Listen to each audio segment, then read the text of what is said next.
gusto po talaga ng Pangulo na yung budget ay tama at maibigay sa tamang programa para sa kinabukasan at kapakinabangan ng taong bayan. Mas maganda po siguro maitanong to doon sa mga naglagay ng insertions. Ano po ang lesson learned nila? Dahil siguro po sa nakikita po natin at naipapakita na galit ang taong bayan na siya rin pong nararamdaman ng Pangulo, nakita po natin na dapat sila ay matuto na tumupad sa kanilang mandato na maging tunay na public servant. At sinabi po ng Pangulo even before na kung meron man magkakamali o magiging anomalyang muli ang gagawin na budget sa 2026, yan po ay kanyang i-veto. So makakasiguro po tayo with all these things happening, makakaasa po ang taong bayan na magiging maayos ang 2026 budget at hindi po pahihintulutan na ng Pangulo ang mga maaanomalyang proyekto.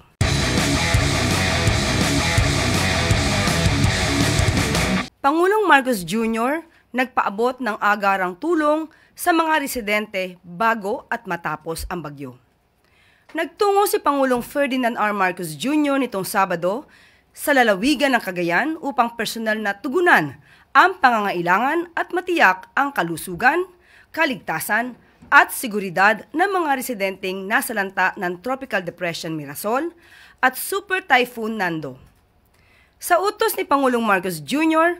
na mahagi ang DSWD ng family food packs, hot meals, drinking water at non-food items na nagkakahalaga ng 6.17 million pesos. May financial assistance rin na ipinaabot ang Pangulo mula sa DSWD na tig 20 million pesos para sa lalawigan ng La Union, Pangasinan at Cagayan. Sa ilalim ng tupad program ng DSWD, namahagi ang Pangulo ng nasa 153 million pesos para sa mga benepisyaryo sa Cagayan, Ilocos Norte, Ilocos Sur, La Union at Pangasinan. At upang masiguro ang tuloy-tuloy na serbisyo sa taong bayan, binigyan diin ni Pangulong Marcos Jr. na maglalaan ng halos 35.91 billion pesos na pondo para sa DSWD. Ito ay bilang suporta sa papapatupad ng assistance to individuals in crisis situations, disability inclusive social protection of children at Project Safe laban sa sexual abuse at Sustainable Livelihood Program. Kasama na rin dito ang paghahatid ng psychosocial support sa teen mothers at ang pagpapagawa ng Mindanao Disaster Resource Center at Bahay Pag-asa. Naghanda rin ang Pangulo ng mga intervention na nagkakahalaga ng 38.9 million pesos upang matulungan ang mga magsasaka na lubhang naapektuhan ng bagyo. Ayon kay Pangulong Marcos Jr., prioridad ng pamahalaan na maibalik at pasiglahin ang hanap buhay ng mga magsasaka.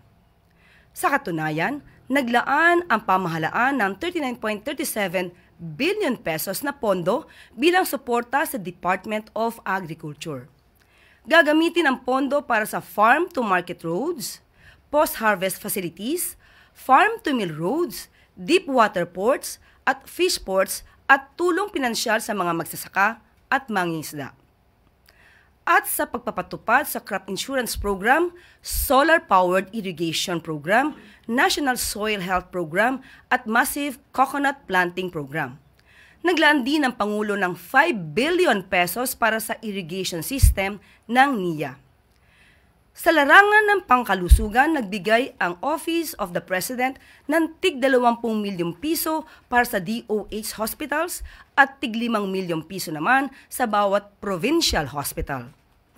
Bagamat napigil ng pamahalaan ang pagsasamantala sa pondo ng bayan na inilaan sana sa flood control projects, binigyan diin ng Pangulo na titiyakin ng gobyerno na magpapatuloy ang pag-uusig hanggat hindi napapanagot ang mga lumabag sa batas.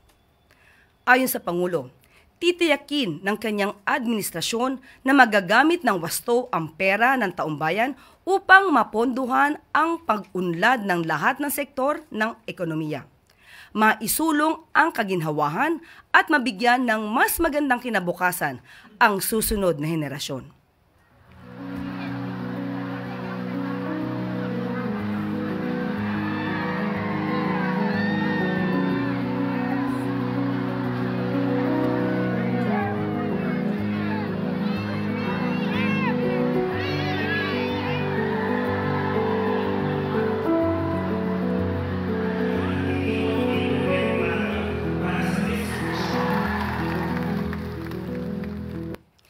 Patatatagin ang health sector at medical frontliners. Bilang pagtalima sa hangarin na maiangat ang health sector at makilala ang hindi matatawarang kasipagan ng mga medical frontliners, naglaan ang administrasyon ni Pangulong Ferdinand R. Marcos Jr. ng 255.55 billion pesos na pondo na kukunin mula sa flood control projects ng DPWH. Ang hakbang na ito ay ayon na rin sa pakay ng Pangulong Marcos Jr. na magamit sa tamang paraan ang pera ng taong bayan sa kabila ng malawakang korupsyon sa mga maanumalyang flood control projects sa bansa.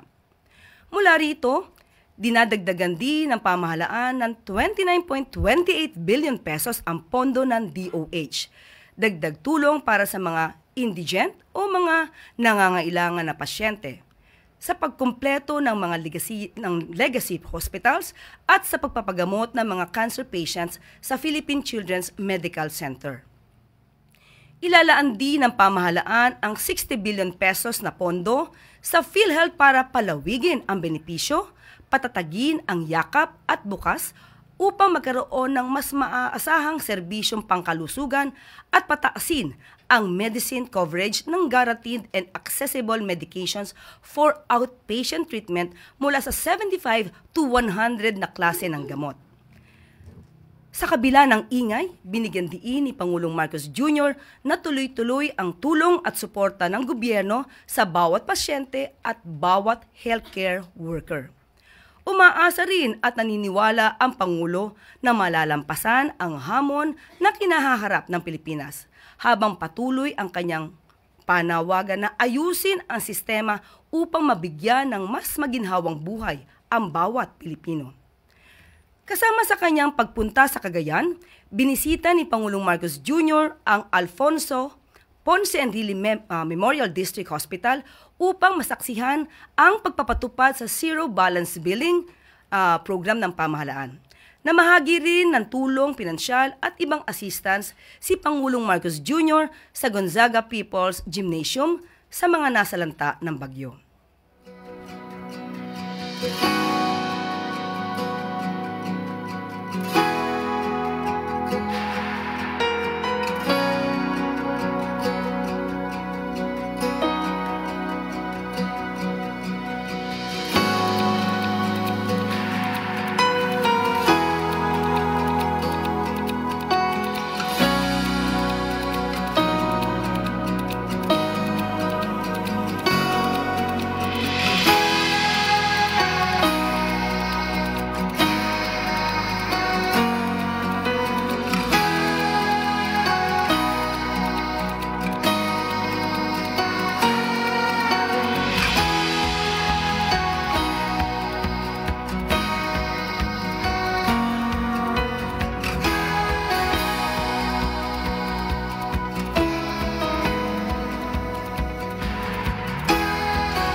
At maaari na po akong tumanggap ng inyong mga katanungan.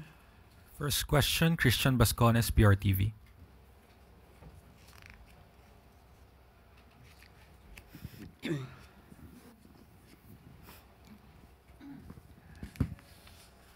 Yusek, good morning. Sinabi ni Senator Ping Lacson na halos lahat ng senador mula sa 19th Congress ay may individual insertions. Humigit kumulang 100 billion umano ang insertion sa 2025 General Appropriations Act. Alam po ba ito ng Pangulo at ano yung reaksyon niya dito? Kung ito naman po ay nabulgar na at nailahad ni Senator Lacson at yan din po ang nais na tutulan ng ating Pangulo. At ito din po ang naging dahilan kung bakit nagkakaroon tayo ng pag-iimbestiga tungkol sa mga maanumalyang flood control projects. So, siguro po mas na ilalahad ngayon kung ano ba talaga ang nangyari sa budget ng 2025. Clarify lang po dun sa ano yung kaalaman po ng Pangulo dito? Noong pong na isagawa po ang budget, definitely hindi po detalyado ang kanyang pagkakaalam kung ano ba ang mga insertions ng mga nasabing senador. Pero ngayon po, dahil nakita po talaga at napansin po talaga ng Pangulo na anong nangyari sa pondo para sa flood control projects at ito ay naging bunga na rin para malaman ang mga ganyang klaseng insertions. Okay. Next question, Eden Santos, Net25. Good morning po, Yusek.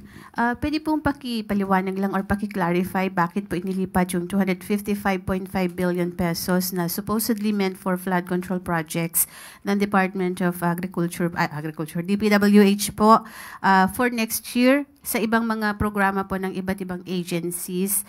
Ito po bang binabanggit na halaga ay under 2026 budget? At ano po yung mangyayari dun sa mga flood control projects na inalisan po nitong pondo na ito? Opo.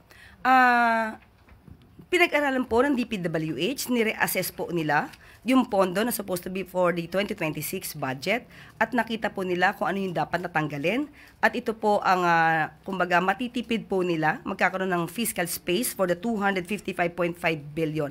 So mas nanaisin po ng Pangulo na ito'y mailagay sa tamang mga programa at para po mas makatulong sa mga kababayan po natin. So, hindi naman po mawawala yung mga flood control projects na kailangan po natin, lalo na sa panahong ito, na marami po yung bagyong pumapasok sa ating bansa. Opo. Kasi po, meron pa po tayo sa pagkakaalam kung ito ba ay napondohan at nabayaran po in full at hindi nagawa ng mga kontrakto na to. Liability po nila ito at dapat nila po itong tapusin. Next question, Alvin Baltasar, Radyo Pilipinas. Yusek, good morning po.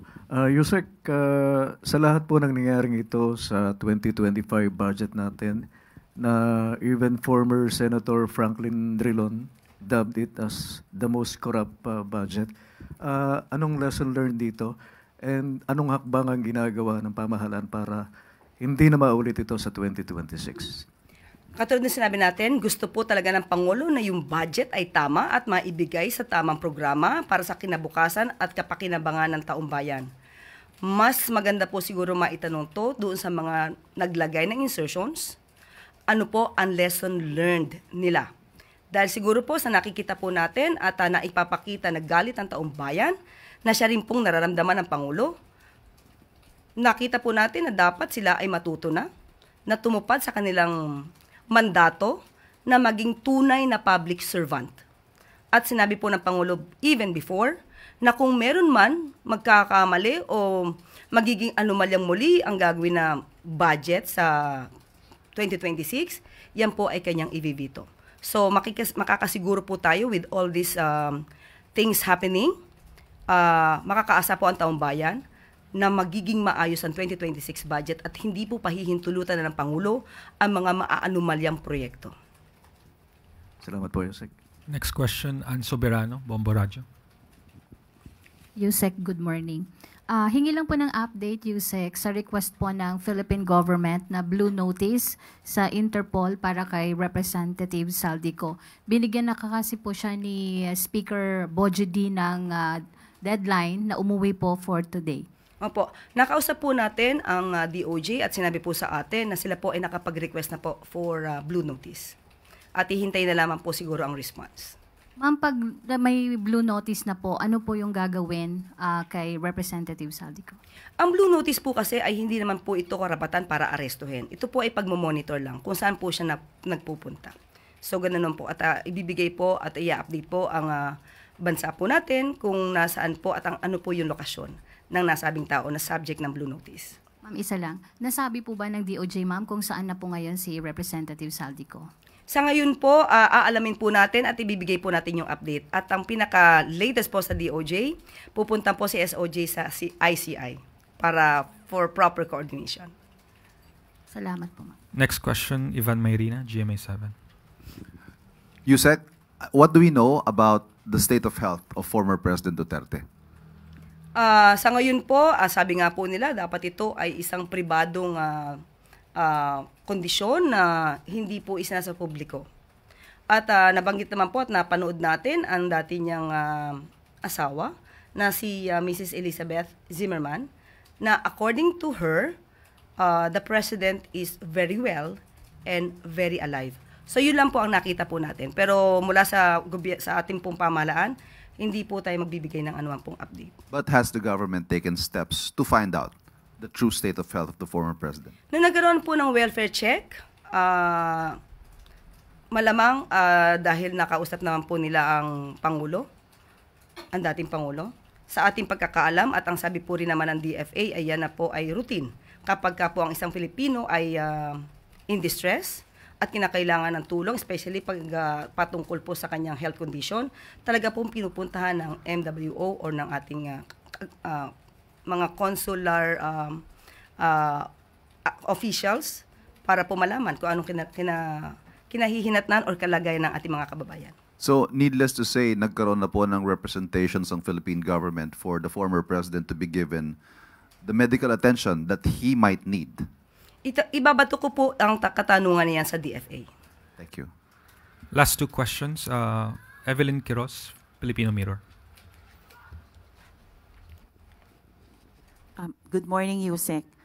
Tungkol po dun sa napaulat na related daw yung asawa ni Senator Marcoleta sa insurer po ng contractors ban ng Diskaya Couple. Sa tingin niyo po ba ay meron pong tinatawag na conflict of interest at ano po kaya ang epekto nito sa pagiging miyembro niya ng Senate Blue Ribbon Committee? Siguro po ang mas magandang makakasagot po niyan ay walang iba kundi si Senator Marcoleta. Hindi po natin batid kung ano ang lalim po ng sinasabing koneksyon ng asawa po ni Senator Marcoleta sa nasabing insurance company at kung gaano din kalalim ang sinasabing relasyon niya sa mga Diskaya. So hayaan na lang po natin si Senator Marcoleta ang magsabi kung may conflict of interest o wala. Thank you po. Last question, Ivy Reyes, Billionario. Hi, Yusek. Good morning. Your statements on September 13 and 26 are drawing flack for alleged inconsistency. September 13 is the announcement of the ICI composition, and 26th, when you said Mayor Magalong was never given the designation to investigate. Although on September 13, your words were Mayor Benjamin Magalong, special advisor, and who will act as investigator for the ICI.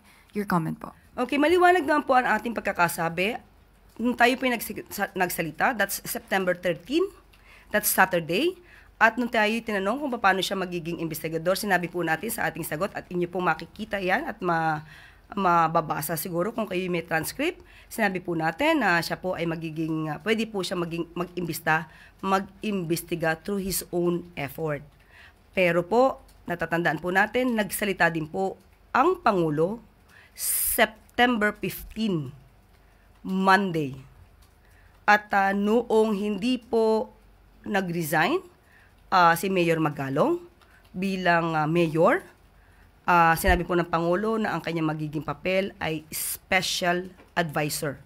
Wala pong dinagdag ang Pangulo na pagiging investigador niya dahil nga po hindi po siya, or rather he refused to resign as mayor of Baguio. So with that, nakita po ng Pangulo ang maaaring maging conflict at kaya po special advisor po ang kanyang ibinigay na magiging role ni Mayor Magalong.